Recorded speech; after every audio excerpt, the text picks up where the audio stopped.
Let's look closely at Ecclesiastes 5:1-7 and then explore its meaning and implications for Christian life. This passage deals with how one approaches God, particularly in worship, vows, and speech. It emphasizes reverence, humility, and integrity in our relationship with Him. Verse by verse meaning. Ecclesiastes 5:1.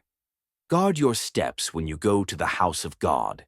Go near to listen rather than to offer the sacrifice of fools who do not know that they do wrong. Entering God's presence requires reverence and humility. Listening, obedience, is more important than offering empty rituals. Sacrifice of fools, empty words or acts of worship without heart. Ecclesiastes 5:2-3. Do not be quick with your mouth, do not be hasty in your heart to utter anything before God. Let your words be few. Many words mark the speech of a fool. God is in heaven, we are on earth. Recognize His transcendence. Prayer should be thoughtful, not rushed or filled with empty chatter.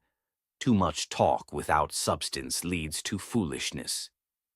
Ecclesiastes 5:4-5. When you make a vow to God, do not delay to fulfill it. He has no pleasure in fools. Fulfill your vow. It is better not to vow than to make a vow and not fulfill it. God takes vows seriously. Broken promises to Him are offensive. Better to remain silent than to make a commitment you can't keep. This echoes Numbers 30.2 and Jesus' teaching in Matthew 5:33-37. Let your yes be yes. Ecclesiastes 5:6-7. Do not let your mouth lead you into sin. Why should God be angry at what you say and destroy the work of your hands? Much dreaming and many words are meaningless.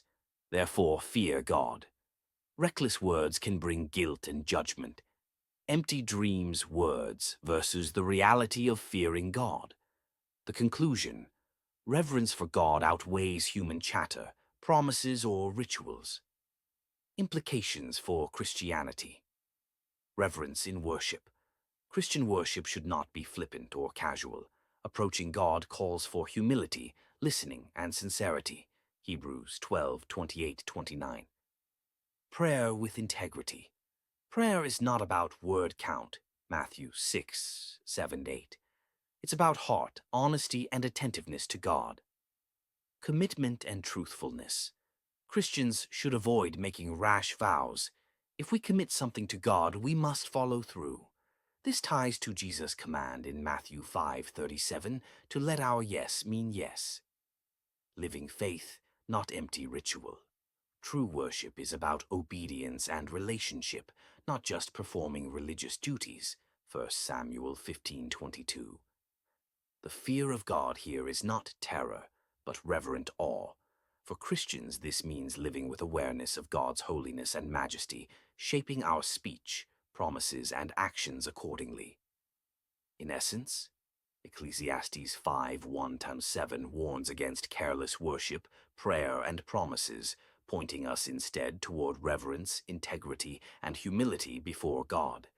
For Christians, this passage reinforces Jesus' own teaching on prayer and vows, reminding us that God values sincerity of heart over many words and obedience over empty rituals. It is all about Jesus. Glory be to God.